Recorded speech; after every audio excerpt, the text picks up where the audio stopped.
Hello students, कैसे हैं आप सब। आज हम हमारे लेसन 6 यह दंतुरित मुस्कान और फसल के प्रश्न उत्तर के बारे में पढ़ेंगे। हाँ जी बच्चों, पहला क्वेश्चन देखिए। बच्चे की दंतुरित मुस्कान का कवि के मन पर क्या प्रभाव पड़ता है।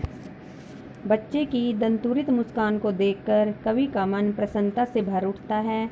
उन्हें बच्चे की मुस्कान की मनमोहकता देखकर ऐसा लगता है कि यह मृत व्यक्ति में भी जान डाल देगी। सेकंड क्वेश्चन, बच्चे की मुस्कान और एक बड़े व्यक्ति की मुस्कान में क्या अंतर है। बच्चे तथा बड़े व्यक्ति की मुस्कान में निम्नलिखित अंतर होते हैं।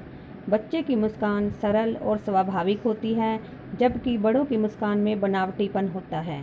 बच्चे की मुस्कान भोली और स्वार्थ रहित होती है, वहीं पर बड़ों की मुस्कान कुटिल और स्वार्थी होती है। बच्चे की मुस्कान निष्काम और निश्चल होती है, वहीं बड़ों की मुस्कान उसकी परिस्थितियों के अनुसार तय होती है। थर्ड क्वेश्चन, कवि ने बच्चे की मुस्कान के सौंदर्य को किन किन बिंबों के माध्यम से व्यक्त किया है। कवि नागार्जुन ने बच्चे की मुस्कान के सौंदर्य को निम्नलिखित बिंबों के माध्यम से व्यक्त किया है। मृतक में भी जान डाल देना, कमल का तालाब छोड़कर झोपड़ी में खिलना, बांस या बबूल से शेफालिका के फूलों का झड़ना, स्पर्श पाकर पत्थर का पिघलना, तिरछी नज़रों से देखकर मुस्काना। फोर्थ क्वेश्चन, भाव स्पष्ट कीजिए। छोड़कर तालाब मेरी झोपड़ी में खिल रहे जलजात। धूल से सना शिशु का शरीर और उसकी निश्चल मुस्कान कवि को इतना प्रभावित करती है कि उसे लगता है जैसे कोई कमल का फूल तालाब में न खिलकर उसकी झोपड़ी के अंदर खिल गया हो।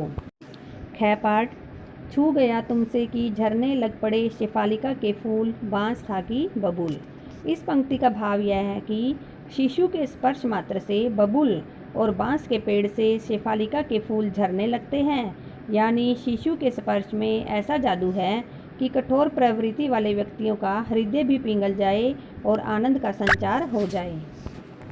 हाँ जी, फसल कविता का पहला क्वेश्चन देखिए। कवि के अनुसार फसल क्या है।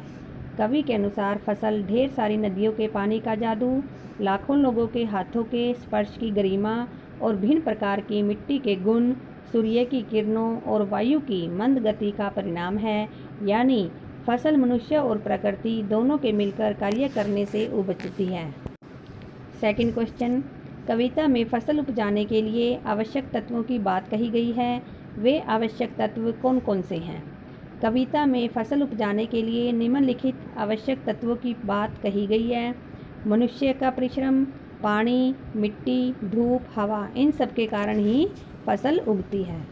थर्ड क्वेश्चन, फसल को हाथों के स्पर्श की गरिमा और महिमा कहकर कवि क्या व्यक्त करना चाहता है। कवि ने यहाँ फसल के उपजने को मानव के श्रम से जोड़ा है, क्योंकि किसानों और मजदूरों द्वारा की गई मेहनत और उनके लगन के कारण ही फसल का उपजना संभव हो पाता है।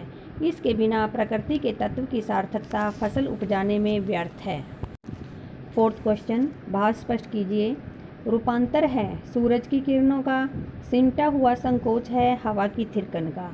इन पंक्तियों में फसल उपजाने में सूरज की किरणों तथा हवा के योगदान को दिखाया गया है। फसल प्रकृति से अपना भोजन प्राप्त करती है। सूरज की किरणें अपनी ऊष्मा प्रदान कर फसल को पकने में मदद करती है, तो वहीं हवा की मंद गति फसल के बढ़ने में सहायक है।